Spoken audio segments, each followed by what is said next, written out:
cortante do que qualquer espada de dois gumes, e penetra até o ponto de dividir alma e espírito, juntas e medulas, e é apta para julgar os pensamentos e propósito do coração. Glória a Deus. Esse é o texto base que nós iremos de tomar para iniciarmos a nossa jornada 2026. Esse texto, ele é por deveras conhecida entre todos os leitores de nossa Bíblia Sagrada.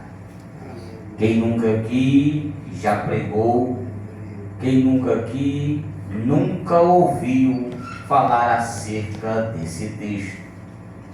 Mas é embasado nessa temática da Palavra de Deus que a nossa direção, recebendo uma orientação de Deus, inflamou o seu coração para que pudéssemos transmitir não só em um culto, mas em todos os cultos em Fortaleza. Nós iremos tomar por base o seguinte lema: edificados na palavra, chamados à santidade.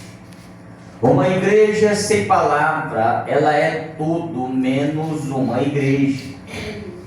O membro pode ser tudo, sem a palavra ele não consegue ser um discípulo.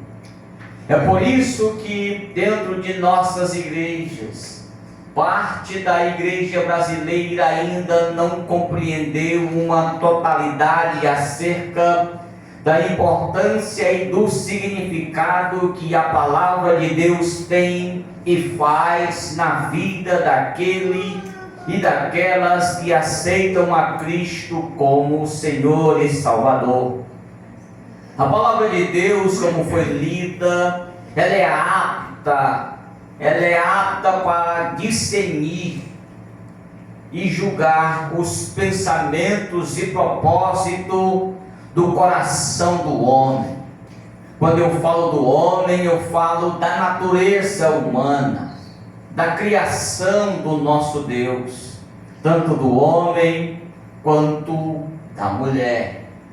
Uma igreja que não tem uma palavra, ela não é e não se caracteriza como uma igreja cristocêntrica. Uma igreja sem palavra é uma igreja antropocêntrica, porque a antropocentrismo é alguém ou algo que é o centro das atenções, no caso aqui, o homem. O homem fala de si quando não expõe um verdadeiro exemplar da palavra de Deus. Nós vivemos uma triste geração, aonde parte da igreja brasileira não conhecem a fundo o poder que tem na palavra de Deus. Essa palavra, quando ela é ensinada, transmitida de uma maneira verdadeira, ela causa uma transformação, como nós vimos na EBD de ontem. Ela vai até o âmago, o íntimo do ser humano, e consegue transformar todo e qualquer pensamento herético em uma verdade vivida através da palavra de Deus. E no texto em que nós lemos, na carta que vai ser escrita, é bem verdade que há uma confusão teológica acerca para saber quem escreveu esta carta. Para mim, muito menos, não me interessa levar quem escreveu esta carta, mas quem escreveu esta carta aos Hebreus era alguém conhecedor de toda uma cultura, era alguém conhecedor do próprio Cristo, porque ele vai mostrar a supremacia de Cristo ante toda a sua criação.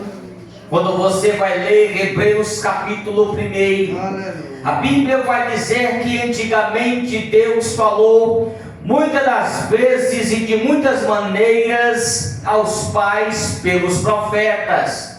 Quando ele está dizendo isso, ele está falando e nos revelando que Deus falava com o povo, com a nação de Israel, por meio dos profetas. Profeta, todos nós sabemos que é aquele que recebe de Deus e transmite para o povo. Então, Deus se manifestava sobre a nação de Israel através da palavra que era dita ou dirigida pelos profetas. Mas a Bíblia vai dizer que nesses últimos dias Ele nos falou, ou seja, Deus comunicou ao povo, agora não pelos profetas, mas pelo Filho. E todos nós sabemos que o Filho é o resplendor da glória de Deus, é a expressão exata do seu ser. E quando você vai ler a Hebreus, ele vai elencar algumas coisas que nos faz parar para pensar do que é ensinado dentro de muitas igrejas hoje. Por exemplo, o escritor vai dizer que o nosso Senhor Jesus, Ele é superior aos anjos. Por que você está dizendo isso, pastor? Ora, não sou eu quem digo, é a Bíblia quem diz. Se parte da igreja brasileira deixasse de cultuar a anjos e cultuassem a Deus, entenderiam a soberania que há na pessoa de Cristo Jesus. É interessante você parar para pensar no que o escritor vai se aprofundar em dizer. Quando nós lemos no capítulo 2, a Bíblia vai dizer que é um perigo que há em nossas vidas negligenciar. A Bíblia vai dizer: como escaparemos nós se não levarmos a sério tão grande salvação? Parece que parte da igreja brasileira não entendeu ainda o que Cristo revelou para nós. Muitos brincam dentro de nossas igrejas, fazem das nossas igrejas, dos nossos templos, das nossas reuniões de celebração a Deus, como simplesmente um passeio que vai no dia que quer, na hora que quer. Há um perigo negligenciar tamanha salvação. O escritor aos Hebreus, ele vai dizer e vai nos mostrar que Jesus, ele é o sumo sacerdote misericordioso e também fiel. Evidentemente não socorrerá anjos, mas socorre os da descendência de Abraão. A Bíblia vai dizer ainda no capítulo 3 que Cristo é maior, é superior do que Moisés. Ora, dentro de uma cultura judaica, se você pegar um avião e for até a nação de Israel, dentro da sua cultura, eles vão entender e alguns vão até compreender que Moisés é maior do que Cristo. Saiba de uma coisa: o nosso Jesus Cristo de Nazaré, aquele a qual nós confessamos e pregamos, ele é maior e superior do que toda a criação, porque é ele quem cria todas as coisas. A Bíblia vai dizer no Evangelho de João, capítulo 1, versículo 1, que tudo foi feito por ele, e sem ele nada do que foi feito seria feito, porque ele é eterno e criador. Jesus, ele vai mostrar a sua supremacia no perigo da incredulidade, da desobediência. Parece que o escritor aos Hebreus, ele está escrevendo para a geração que eu estou a viver, Parece que o escritor aos Hebreus está escrevendo para a geração do século 21. A Bíblia vai dizer: e quem contra Deus se indignou durante 40 anos, não foi contra aqueles que pecaram, cujos cadáveres caíram mortos no deserto, e a quem jurou que não entraria no descanso, senão os que foram desobedientes. Assim, vemos que não puderam entrar por causa da incredulidade. A incredulidade tem permeado o coração da igreja brasileira. A incredulidade tem permeado o coração daqueles e daquelas que um dia professaram a Cristo. Quando você for ler a carta aos Hebreus, tenham em mente que ele está escrevendo para aqueles judeus recém-convertidos ao cristianismo e que agora estão voltando às práticas que eles faziam no Antigo Testamento. É por isso que o escritor aos Hebreus, ele vai mostrar a supremacia de Cristo. É por isso que ele vai dizer que a nova aliança é superior a algo que o homem faz aqui na terra. É por isso que quando ele chega no capítulo 9, ele vai mostrar que o próprio Cristo, através da sua carne, ele abre um caminho para que eu e você pudéssemos adentrar até a presença do nosso Deus.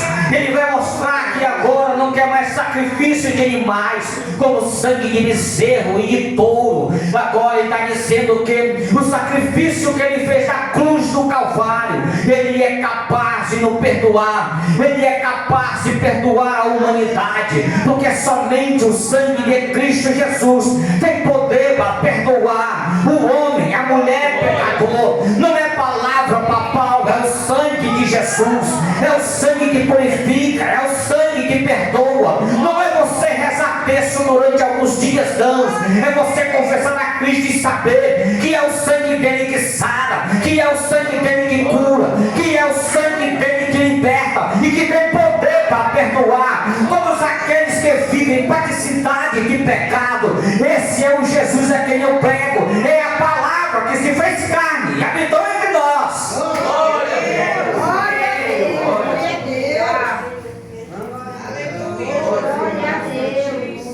Glória a Deus. Glória a Jesus. A primeira lição que nós podemos aprender, ela está em Hebreus capítulo 4, versículo 12.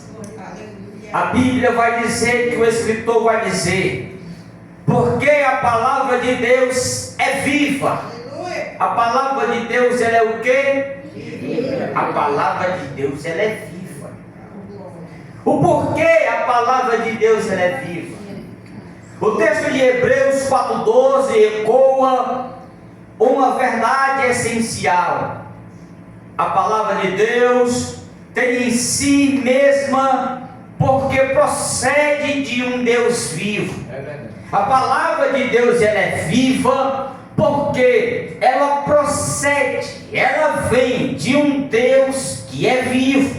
O Deus a quem nós servimos não está morto. O Deus a quem nós professamos, ele está sentado à direita do Deus Pai Todo-Poderoso. João capítulo 1 e o versículo 1 vai dizer que no princípio era o Verbo, e o Verbo estava com Deus, e o Verbo era Deus. Desde o princípio a palavra já existia. Ela não fora criada, ela é eterna como o próprio Deus. A palavra de Deus é viva porque é a expressão do ser divino, porque nela habita o poder criador que traz à existência aquilo que não tem. Que é isso, pastor? Como é que pode isso? Romanos capítulo 4. Abra sua Bíblia em Romanos capítulo 4. E o versículo agora é o versículo 17. Romanos capítulo 4. E o versículo 17, a Bíblia vai dizer mais ou menos assim: como está escrito, eu o constituí por pai de muitas nações, diante daquele a quem Abraão creu, o Deus que vivifica os mortos e chama à existência as coisas que não existem. Foi por meio da palavra que tudo fora criado. Foi por meio da palavra que tudo se formou. Que é isso, pastor? Abra sua Bíblia em Gênesis capítulo 1. E o versículo 1, a Bíblia diz que no princípio criou Deus os céus e a terra. E a terra era sem forma e vazia, e havia trevas sobre a face do abismo, e o Espírito de Deus se movia sobre as águas. Então disse Deus: a palavra agora vai ser dirigida, a palavra agora vai ser pronunciada. Haja luz e houve luz. Percebam que é através da palavra, o verbo que ele vai usar, o para, criar, aqui é do nada. A palavra que ele vai usar dentro de uma liturgia hebraica é bara ou bará, é criar do nada, trazer à existência todas as coisas. E foi isso que ele fez. Ele te conhece antes de você nascer. Foi por causa da palavra dele, da ordenança dele, porque você está aqui. Então eu acho melhor você precisar entender, e precisa entender, que a palavra de Deus precisa ser vivida na tua vida, para que o nome dele venha ser glorificado. Glória a Deus. A palavra de Deus, ela não envelhece, ela permanece para todo o sempre. Ela está enraizada, não na terra, mas ela está enraizada na eternidade. É por isso, meus irmãos, que nós devemos ler, crescer e meditar na palavra do nosso Deus. Foi pela palavra que o universo foi formado. Que é isso, pastor? Mas a ciência diz que não foi assim. Abra comigo Hebreus capítulo 11 e o versículo 3. A Bíblia vai dizer que pela fé entendemos que o universo foi formado pela palavra de Deus. A Bíblia diz que de maneira que o visível veio a existir das coisas que não são visíveis. A Bíblia faz questão de dizer que o universo foi formado pela palavra. Era falando e as coisas acontecendo. Quando você lê a palavra, quando a palavra entra na tua vida, ela começa a trazer à existência aquilo que não existe na tua vida. Talvez você vivia uma vida pecaminosa, em meio à embriaguez e à desordem, em meio à prostituição, cultural também, mas através da palavra ele foi tirando tudo isso de você e trazendo a santidade para a tua vida. Não tem como ser santo se não meditar na palavra, não tem como ser santo se não viver inteiramente a palavra de Deus. O problema da nossa geração é que não lê, examina de fato a palavra. Eu já li várias vezes, mas não compreendeu a essência da palavra. Não explicaram para muitos de nós o poder que há nessa palavra. Quer um exemplo? Quem nunca aqui já ouviu alguém dizer que a nuvem de testemunha seriam pessoas carnais como nós? Quem nunca aqui teve essa dúvida de dizer até: as nuvens de testemunha são as pessoas que estão a me observar? E não é isso. Essa nuvem de testemunha que vai estar escrito nesse mesmo contexto aqui. em Hebreus capítulo 12. É a continuação desse capítulo 11 aqui. São esses homens aqui que foram mortos por causa da palavra, que estão a observar o meu andamento e o teu andamento como cristão. Então deixa de acreditar nessas conversas fiadas que você vê na internet e por aí. Procura examinar a palavra de Deus, pois é a palavra que vai te libertar. Glória. Ah, mas eu pensei que essa nuvem de testemunha aqui era o irmão que ficava olhando para mim. Não. Essa nuvem de testemunha aqui eram os profetas, aqueles homens que morreram por causa da palavra. Imagina alguém como Isaías, Jeremias, que foi açoitado e jogado num calabouço, olhando para a maneira que eu e você servimos a Deus. Olha para esses homens na galeria dos heróis da fé e vê e traz à memória aquilo que eles fizeram por causa da palavra. Glória. E qualquer coisinha queremos desistir, qualquer coisinha queremos parar. Entenda que a palavra, quando você lê e medita ou ouve, ela vai mudar a tua vida, ela vai causar uma metanoia em você, uma mudança de mente, uma mudança de comportamento, porque é a palavra que molda. Glória. A palavra de Deus é algo extraordinário. Foi pela palavra que brilhou a luz nas trevas, e é pela mesma palavra que o coração humano é iluminado e transformado ainda hoje. Não tem como haver transformação se não formos edificados na palavra. Glória. A palavra viva é o oxigênio da fé. Como diz o nosso pastor, a palavra viva é o oxigênio da fé. Quando a alma se encontra cansada e abatida, é a palavra que reacende o ânimo quando o coração se perde nas sombras do desespero. É a palavra que traz direção, claridade para caminharmos. O salmista vai dizer que lâmpada para meus pés é a tua palavra e luz para o meu caminho.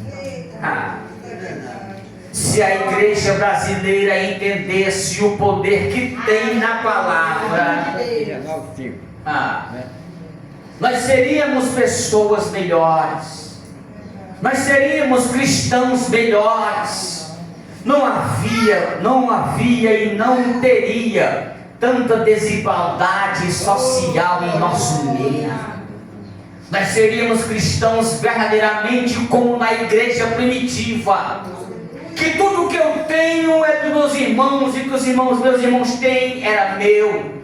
Vivemos em meio a uma sociedade partidarista. O que é meu e o que é teu. Não vivemos em uma verdadeira coinonia, uma verdadeira comunhão, porque não entendemos ainda a verdade que há na palavra. Glória.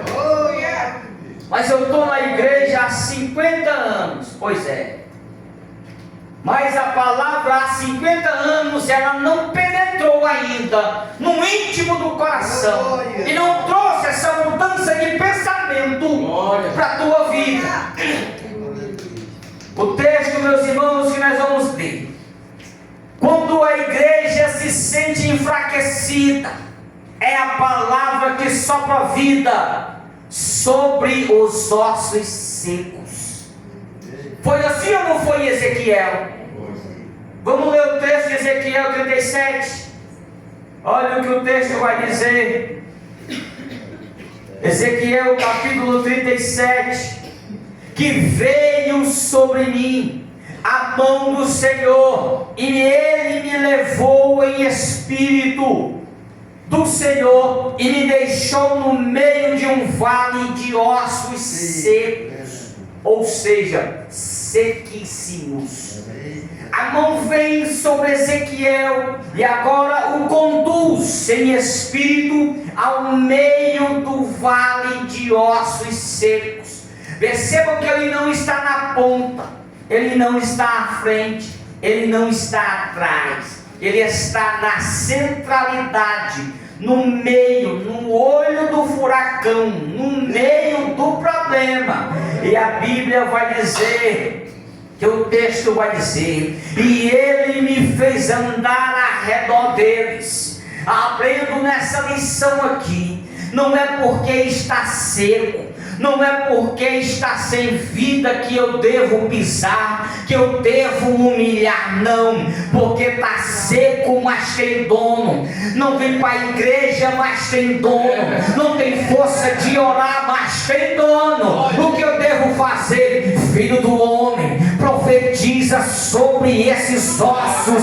É você que vai levantar a voz em oração, é você que vai proferir uma palavra de Deus sobre a vida daqueles que estão fracos, entristecidos, temerosos. Levanta a tua voz e profetiza para que possa haver vida no teu lar. Levanta a mão para o céu e glorifica ao Cordeiro de Deus.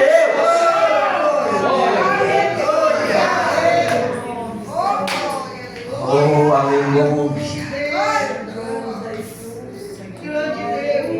O Senhor faz uma pergunta ao profeta: filho do homem, será que esses ossos podem reviver? É uma pergunta, parece um pouco capciosa, mas na verdade não é. Ele vai dizer: respondi, Senhor, tu sabes. Então ele me disse: por que o próprio Deus não proferiu essa palavra direta? Porque tem coisas da terra que Deus requer de mim e de você. Existem situações em nossa vida que Ele quer usar você para trazer à existência aquilo que não tem. Mas ele está embriagado, não quer saber de vir para a igreja. Ei, filho do homem, olha o que o texto vai dizer: profetizes para estes ossos e digas: ossos secos, ouçam a palavra do Senhor. Assim diz o Senhor Deus a esses ossos: eis que farei entrar em você o Espírito e vocês viverão.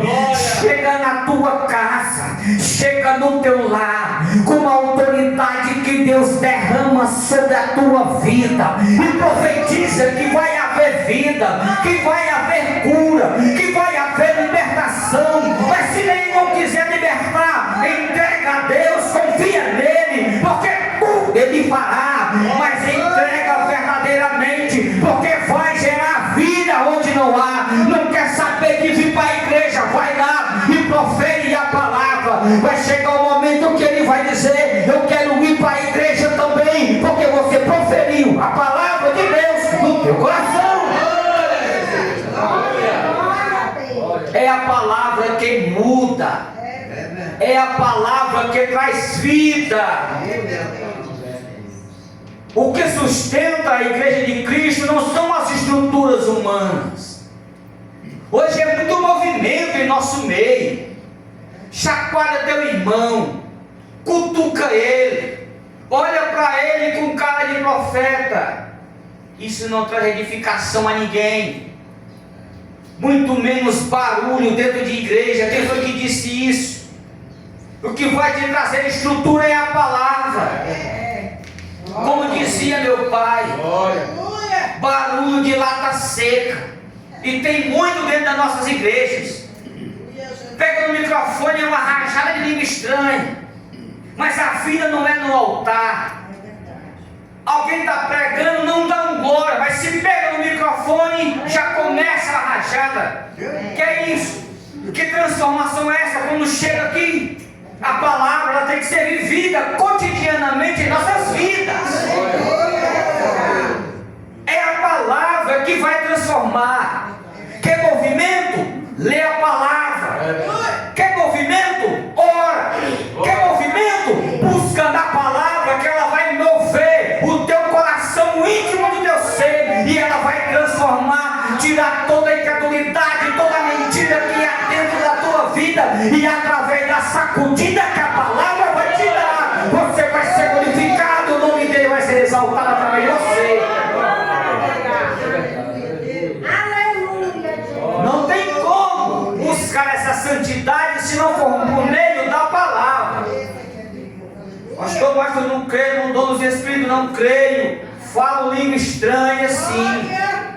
E Deus, Ele tem dado a cada um de nós o discernimento do Espírito. Não é para a vanglória do homem, é para a glória de Deus. Mas Ele te deu a palavra, foi Ele que deu. Oxe. Tem um hino que diz: vai reclamar com Ele. Se você não busca, Ele dá para quem quer. Se você não tem interesse pela palavra, Ele vai dar para quem quer. Tenha certeza de uma coisa: não vai mendigar a tua atenção, porque existem pessoas lá fora sedentas da palavra. Glória. O que sustenta a igreja de Cristo não são as estruturas humanas, nem estratégia de crescimento, que é isso, é a teologia coach, as técnicas, as ferramentas humanas. Não. O que trouxe crescimento para a igreja primitiva foi a palavra. Quando a palavra era pregada, as vidas se convertiam ao Evangelho. Não foi estratégias humanas, foi estratégia do céu. Quando você se levantar e se dispor verdadeiramente a pregar a palavra lá fora, você vai ver a transformação que vai haver em Nova Conquista. Essa rua vai passar a ser derramado o sangue de Jesus Cristo, e não o sangue humano. Se tem uma coisa que detesta Deus, é o derramamento de sangue inocente. Nova Conquista vai ser conhecida como um lugar de restauração, misericórdia e ensino, por meio da palavra que vai trazer vida nesse lugar. É a palavra que gera, alimenta e mantém a comunhão dos santos. Sem a palavra não há igreja. Sem a palavra não há cristianismo. É qualquer outra coisa, menos igreja. Igreja que não prega a palavra não é igreja. Não é cristianismo. A palavra é viva porque ela gera vida. Ela gera vida. A vida divina que flui da palavra é reprodutiva. Ela gera nova vida. E quem a acolhe com fé, Pedro vai afirmar isso. 1 Pedro, capítulo 1, e o verso 23. Olha o que a Bíblia vai dizer. 1 Pedro, capítulo 1, verso 23. Porque vocês foram regenerados, não da semente corruptível, mas de semente incorruptível, mediante a palavra de Deus, a qual vive e é permanente. A palavra de Deus, ela vive e é permanente. Fosse